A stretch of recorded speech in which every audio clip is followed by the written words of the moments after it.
이동의 촉 시간입니다. 오늘의 촉 가이드는 박지희 아나운서입니다. 어서 오십시오. 네, 안녕하세요. 박지입니다. 박 아나운서는 그동안 TV 뉴스 등등을 주로 하셨잖아요. 네, 예. 네. 라디오 해보니까 어떻습니까? 라디오만의 매력이 있던가요? 네, 뭔가 이게 그 TV랑은 다르게 좀 더 따뜻한 느낌이고 약간 힐링되는 그런 느낌이 예. 있네요. 네. 그 클로즈업을 안 해서 그런 거 아닐까요? 좀 더 카메라를? 편안하게 예. 부담 없이 예. 방송에 임할 수 있어서 좋습니다. 네. 예. 박지희 아나운서 한 주 쉬었었는데 박지희 아나운서를 응원하는 분들이 많이 팟빵 댓글 또 유튜브 댓글로 많이 계시네요. 자, 오늘도 수고해 주시고 오늘 그러면 어떤 주제로 이야기해 볼까요? 네, 일단은 뭐 노무현 전 대통령 서거 12주기였습니다. 네. 지난 주말이. 그래서 이제 어제 김해 봉화마을로 대선 주자들이 총집결을 했잖아요. 예. 그래서 이와 관련해서 그 행보를 좀 짚어보고 분석을 해보면 좋을 것 같은데, 일단 이재명 지사 같은 경우에는 노 전 대통령의 사위죠. 이 곽상한 변호사와 함께 미리 참배를 했고, 다 같이 이제 뭐 노무현 정신을 잇겠다 이렇게 한 목소리를 내긴 했지만 메시지는 조금씩 달랐습니다. 뭐 예. 이재명, 이낙연, 정세균, 이광재, 김두관 어떻게 보셨어요? 일단 뭐 노 전 대통령 서거 12주기를 맞아서 내놓은 메시지니까 여기서 뭐 논란이 되거나 논쟁이 될 만한 메시지는 얘기 안 했을 거 아닙니까? 그래서 쉽게 말하면 교과서적인 하나만한 대답을 다 했다. 네. 근데 조금만 한 발 더 들어가서 보면은 이 메시지는 그 대중들에게 보내는 메시지 조금 달랐다고 보이거든요. 빅3만 한번 살펴볼까요? 네. 이재명 지사가 공정한 세상 만들겠다고 했지 않습니까? 그럼 반대로 얘기하면 지금은 공정한 세상이 아닌가? 이렇게 생각할 수 있죠. 이게 지난 재보궐 선거의 화두가 공정이었는데 결국은 민주당이 참패를 했습니다. 그렇다면 지금 공정하지 않은 것을 내가 대통령이 되면 공정하게 바꾸겠다. 그러니까 민주당의 아킬레스건인 공정을 내가 내세우겠다. 내가 만회할 수 있다. 이것은 결국은 보이지 않는 차별화를 이야기했을 수도 있다. 그러니까 문 대통령과 함께 가지만 그나마 내가 좀 더 나을 수 있다. 이런 차별화. 그러니까 겉으로 봐서는 교과서적인 대답이었습니다만 약간 달랐던 메시지였다고 보고요. 정세균 전 총리 같은 경우에는 검찰개혁 완수를 얘기했지 않습니까? 네. 근데 이날뿐만이 아니고 검찰개혁 또 최근 언론개혁까지 함께 얘기하거든요. 이거는 뭐냐면 민주당 지지층들한테 나 좀 봐줘. 이런 어필인 겁니다. 그러니까 민주당 핵심 지지층들은 검찰개혁과 언론개혁이 아직 완수가 안 됐고 그걸 완수하지 못하면 대통령 선거에서 진다. 이런 생각이 있단 말이죠. 그래서 그분들한테 어필하면서 어쨌든 정세균 전 총리가 본선에 나가려면 예선에서 이재명 지사를 이겨야 되잖아요. 그래서 이 지사랑 다르게 나는 검찰개혁과 언론개혁을 완수할 수 있는 후보다 하면서 또 지지자들한테 어필한 점이 있었다. 이렇게 보고요. 이낙연 의원 같은 경우에는 국가 균형 발전을 얘기했는데 이게 이제 노 전 대통령이 정말 하고자 했던 일이었죠. 그래서 뭐 공기업들 지방 이전도 했고 근데 이 정부 들어서 그게 완수되기를 바랬었는데 잘 안 됐으니까 그걸 내가 이어받겠다 하면서 역시 노 전 대통령 지지층에 어필한 면이 없지 않아 있었다. 이렇게 보여집니다. 네, 그렇습니다. 뭐 지금 이재명 공정한 세상 만들겠다라고 얘기를 했다라고 했고 공정하지 않냐 뭐 이런 뜻을 불러올 수도 있다라고 얘기를 하셨는데 사실 보면은 고 노무현 대통령 하면은 이해찬 전 대표 그리고 예. 한명숙 전 총리가 떠오르잖아요. 예. 근데 이 두 분이 이재명 지사랑 DMZ 포럼에 나란히 등장을 하면서 이 두 사람이 이재명 지사를 공개 지지한 거 아니야? 이렇게 보시는 분들도 많거든요. 예. 이러면 좀 다른 분들이 서운하실 수 있잖아요. 어떻게 보시나요? 이재명 지사가 민주당의 비주류 인사인 걸 누구나 아는 것이고 친노 친문 핵심들하고 사이가 좋지 않았다 하는 것도 다들 알잖아요. 네. 아는데 방금 말씀하신 것처럼 친노의 대표 주자라고 하는 이해찬 한명숙 전 총리가 이재명 지사 옆에 쓰면서 그걸 불식시키는 효과가 있는 것이죠. 게다가 또 노상호의 대표 일꾼이라고 할 수 있는 문성근 명계남 씨도 이 지사한테 호의적이란 말이에요. 네. 그런 거 봤을 때는 친문은 모르겠지만 친노라고 불리는 사람들은 나를 다 지지한다. 이걸 내비치면서 더 이상 비주류가 아닐 수도 있다. 그리고 그동안 척졌던 친노계하고는 완전 복원됐다 사이가. 이런 걸 어필할 수 있어서 이 지사한테는 천군만마를 얻은 거나 다름이 없다. 그렇게 보여지는 겁니다. 네, 뭐 이낙연 그리고 정세균 총리가 좀 서운해하지 않을까 이런 생각도 좀 듭니다. 이해찬 전 총리라든가 뭐 무성근 씨라든가 이분들은 주자가 누구냐 이것보다 네. 누구를 통해서 민주당이 승리하느냐 정권 재창출을 그렇습니다. 할 수 있느냐. 그걸 더 보기 때문에 네. 뭐 비주류고 친노 친문과 친하지 않은 사람이라고 하더라도 이재명이 지금 봤을 때는 제일 경쟁력 있어 보이잖아요. 네. 그래서 이재명 쪽에 손을 내민 거 아닌가 그런 생각이 들어요. 될 만한 사람을 지지한다. 뭐 이렇게 봐도 될까요? 아니 뭐 될 만한 사람이 하면 좀 그렇고 네. 본선 경쟁력이 강한 사람이라고 합시다. 알겠습니다. 뭐가 비슷한 말인 것 같긴 한데. 예. 그리고 이제 어제 양정철 전 민주연구원장도 봉하마을을 찾았는데 이 양 원장이 다음 대선에서 어떻게 좀 활약을 할 거라고 보세요? 하고 싶겠죠. 예. 이게 할 수 있느냐가 문제죠. 근데 양 전 원장이 민주당의 뭐 제갈량처럼 했었지 않습니까? 네. 지난 총선도 승리로 이끌었고 그런 걸 하다 보면 본인은 이제 더 이상 정치권에 뭐 선거에 나서지 않겠다고 말은 해도 주위에서 가만히 두지도 않고 그 달콤한 매력이 있거든요. 킹메이커의 매력. 네. 김종인 위원장도 지금 그래서 계속 그러고 있잖아요. 그 지역에서 벗어나기가 어려워요. 그래서 이재명 전 지사하고도 양 전 민주연구원장이 뭐 최근에 만났다는 얘기도 들리지 않습니까? 네. 아마 그렇게 해서 양 전 원장이 나름대로 자신의 입지를 좀 구축하려고 할 생각이 아마 있을 겁니다. 이 작가님은 킹메이커 안 하십니까? 저요? 저는 방송에 열심히 하겠습니다. 알겠습니다. 자, 뭐 이재명 지사 얘기가 계속 나오는데 지금 지지율이 1위를 달리고 있기 때문에 가장 많이 좀 주목을 받는 것 같습니다. 그래서 이제 본격적으로 경선에 들어가게 되면 이 지사를 견제하는 차원에서 다른 후보들 간의 합종 연행이 있지 않겠느냐 이런 얘기가 나와요. 그래서 2위 이하의 후보끼리 뭐 단계적으로 좀 단일화를 하는 그런 방안을 얘기를 하는 것 같은데 오늘 보니까 뭐 기사까지 나왔더라고요. 후보 적합도를 계산을 해가지고 이재명 33.8이고 이제 비이재명이 모두 단일화를 하면 29.1 정도 나와서 큰 차이가 나지 않는다. 이런 얘기가 있는데 이런 부분에 대한 가능성은 어떻게 보세요? 합종 연행은 어떤 선거에나 있기 마련인데 지금 그 기사를 이재명과 비이재명 뭐 그렇게 나눠서 하는 건 사실은 분석에 아무래도 의미가 없는 거고요. 네. 뭐 그렇게 합종 연행한다고 비이재명이 다 그러면 이재명 안 찍느냐 그건 아니잖아요. 예. 의미가 없는 건데 다만 빅3라고 하잖아요, 지금. 빅3라고 하고 나머지 후보들 뭐 김두관, 이강재, 뭐 임종석 전 실장도 나올지 모르겠습니다만 뭐 추미애 전 장관 이야기도 나오고 있고요. 그런 분들은 또 3그룹이라고 표현하긴 하던데 어쨌든 이재명이 너무 앞서 나가고 있기 때문에 계속 이렇게 가면 합종 연행이 있을 수밖에 없다. 특히 9월 경선이 이제 거의 확정적이거든요. 11월로 경선을 연기한다는 것은 이제 조금 물 건너간 이슈가 된 것 같고 그렇다면 시간이 지금 3, 4개월밖에 남지 않았는데 3, 4개월 안에 지금 후발 주자들이 이재명을 위협할 수 있는 지지율을 끌어올리느냐 그건 좀 어렵다고 보고요. 그렇다면 합종 연행 가능성이 있다. 특히 이낙연, 정세균 전 장관들은 지역 기반이 겹치지 않습니까? 호남으로. 그러면 이재명 지사는 영남의 경기를 지역 기반으로 하고 있는데 이렇게 두 사람이 나눠 먹으면 불리하다고 판단되면 호남을 지역 기반으로 하는 후보 한 명이 나올 수밖에 없겠다. 그럴 가능성도 있는 것이죠. 네, 그렇습니다.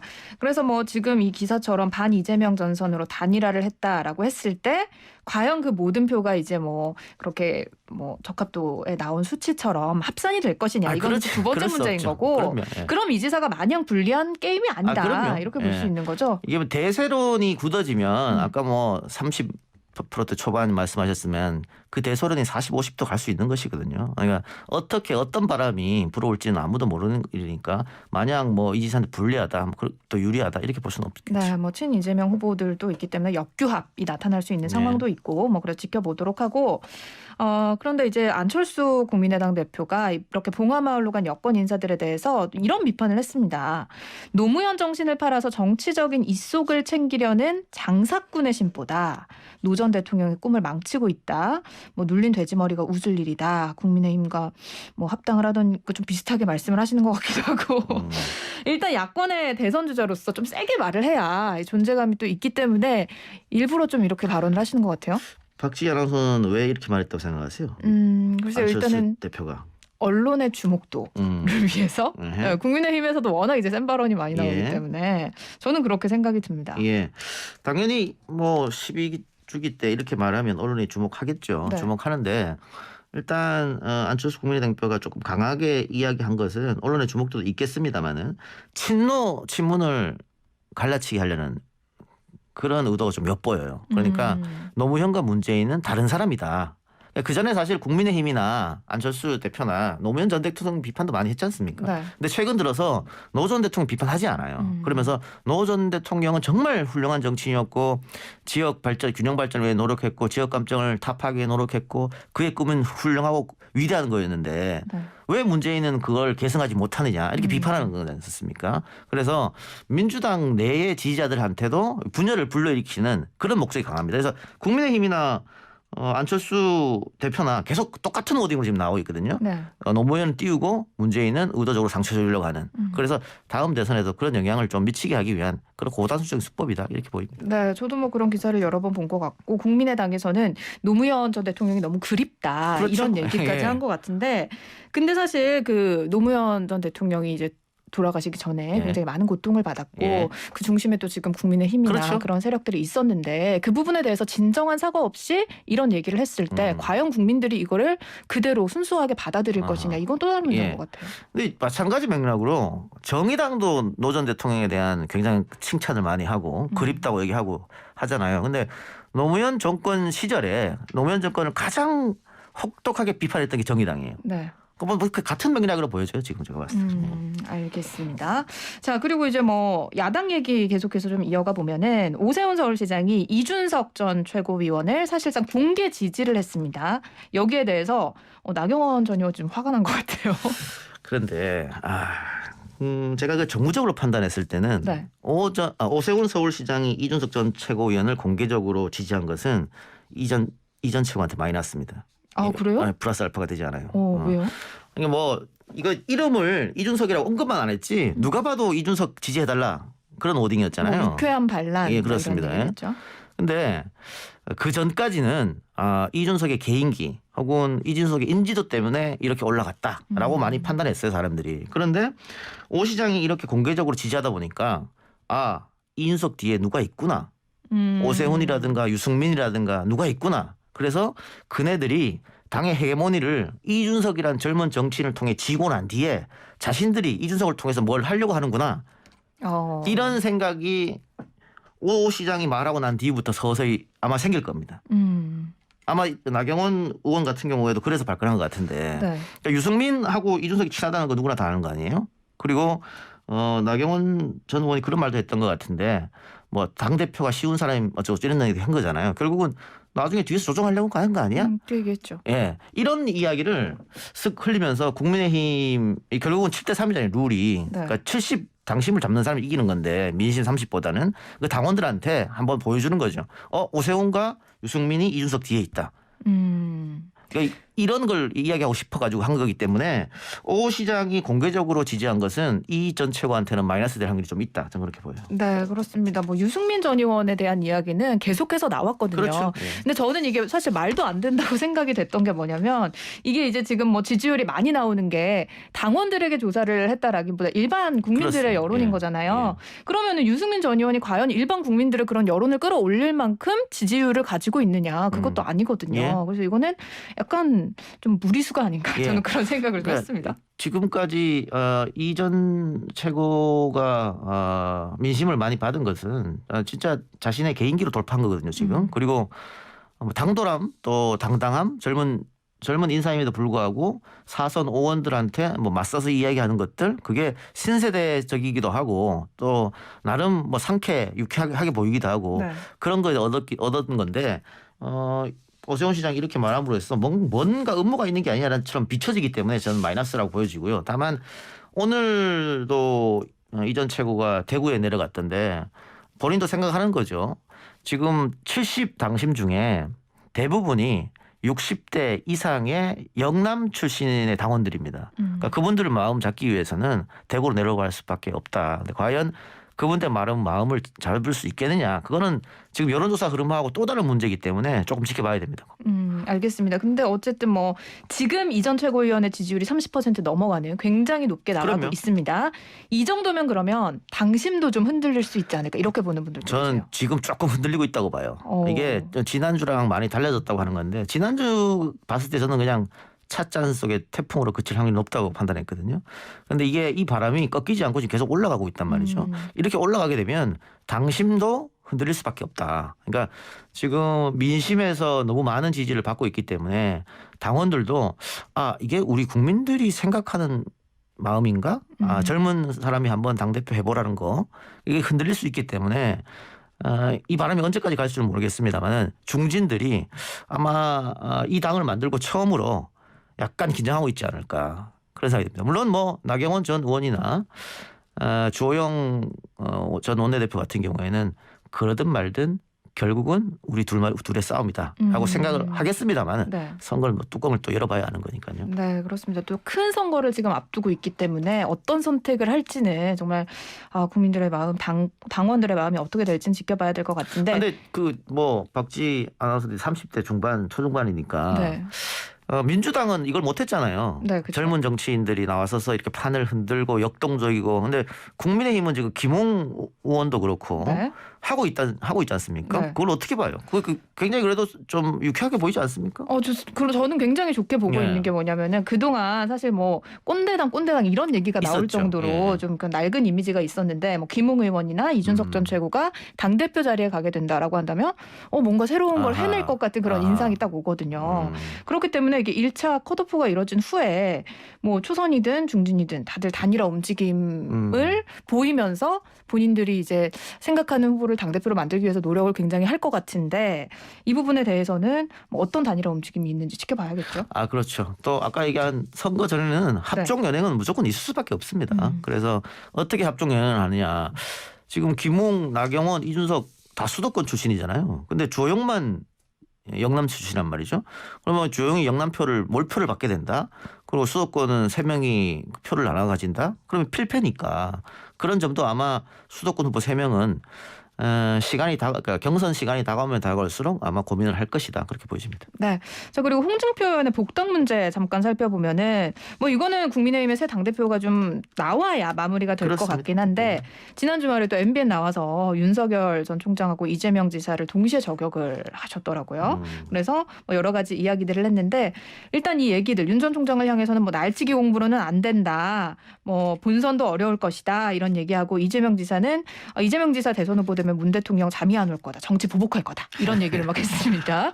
뭐 이거 노림수가 있을까요? 그럼요. 이게 이제 이재명 또 윤석열 이제 양강 체제를 어느 정도 굳혔잖아요. 그걸 이제 흔들고 싶어 하는 거거든요.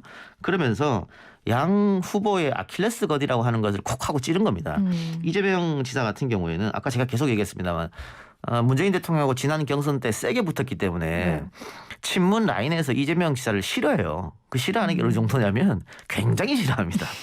굉장히 싫어하면서 이재명이 옛날에 경선에서 그 악화 감정이 있기 때문에 정말 정치 보복할지도 모른다. 근데 같은 당에서 정치 보복이라는 게 말이 안 되잖아요. 네. 그러다 보니까 홍준표 의원도 그 얘기를 한 거거든요. 그래서 아마 두려워할 것이다. 뭐 이렇게 얘기를 하고 있어서 이 지사의 아킬레스건이라고 하는 것을 한번 찔러본 거고, 그다음에 윤석열 전 총장 같은 경우에도 홍준표 의원도 검사 출신 아닙니까? 네. 검사 출신에 이제 정치를 오래 했기 때문에 정무적 판단도 갖췄죠. 근데 윤석열 전 총장은 정무적 판단이 안 돼요. 평생 공무원만 했고 본인 스스로 청문회 때 자신은 정무적 판단이 안 되는 사람이라고 얘기했잖아요. 그러면 같은 검사 출신으로서 법을 잘 알고 거기다가 홍준표는 정무적 판단이라는 걸 갖고 있는데 만일 같은 당에서 부딪히면 누가 이길까요? 이거는 많은 사람들이 예상하는 거예요. 윤석열이 국민의힘 당으로 들어가면 홍준표한테 아마 판판이 깨질 것이다. 뭐 토론이든 아니면 언론 플레이든 뭐든지 간에 그렇죠. 그 얘기를 많이 했기 때문에 홍준표 의원도 그걸 알아요. 그래서 내가 무섭냐? 이렇게 얘기를 한번 던지는 거죠. 그래서 두 사람의 아킬레스건을 던지면서 두 사람의 대항마는 나다. 그러니까 지금 다른 후보들 있지 않습니까? 뭐 유승민이라든가 뭐 원희룡이라든가 이런 분들. 근데 그런 분들 지지율 안 나오잖아요. 네. 그나마 홍준표 의원이 양강 이후로 3위로 지금 하고 있으니까 나머지 사람들의 몰표도 내가 한번 받아보겠다. 그래서 빅3 체제로 한번 가야 되겠다. 그런 생각을 하고 있는 것 같은데 어쨌든 홍준표 의원이 지금보다 힘을 더 받으려면 당내로 복당해야 되는데 그거는 박지희 씨 말처럼 차기 지도부가 결정이 돼야 나오는 문제이기 때문에 홍준표 의원 복당 문제는 6월, 7월로 넘어갈 수밖에 없다. 그렇게 보여집니다. 그렇습니다. 그리고 뭐 이제 지금 최재형 감사원장 이야기가 계속 나오고 있는 것 같은데 이 전략은 어떻게 보시는지 간단하게만 얘기를 좀 해주시면서 마무리를 할까요? 뭐 김동연 전 총리 이야기도 나오고 최재형 감사원장 얘기도 나오는데 김동연 뭐 전 총리 같은 경우에 경제부총리죠. 뭐 야인을 오래 시기 때문에 문제 없다. 다만 최재형 감사원장은 지금 얘기가 나오면 안 돼요. 왜냐하면 감사원장의 가장 중요한 게 중립성 아니겠어요? 네. 근데 내년 1월까지 임기도 남아 있는데 지금 야권 대통령 후보로 거론되면 지금까지 최재형 감사원장이 했던 감사가 정치적인 감사로 변질될 수 있어요. 그거는 윤석열 전 총장도 갖고 그렇죠. 있는 아킬레스건이죠. 네. 예, 그러니까 지금 최재형 감사원장이 후보로 거론되는 것은 적절치 않다. 예, 이렇게 말씀드릴 수 있겠습니다. 네, 알겠습니다. 자, 오늘 뭐 일단 여러 가지 이야기도 알차게 나눠봤습니다. 예. 이동영의 초 여기서 마무리를 하면 될 것 같네요. 박지신 다음 주에 뵐게요. 네, 감사합니다.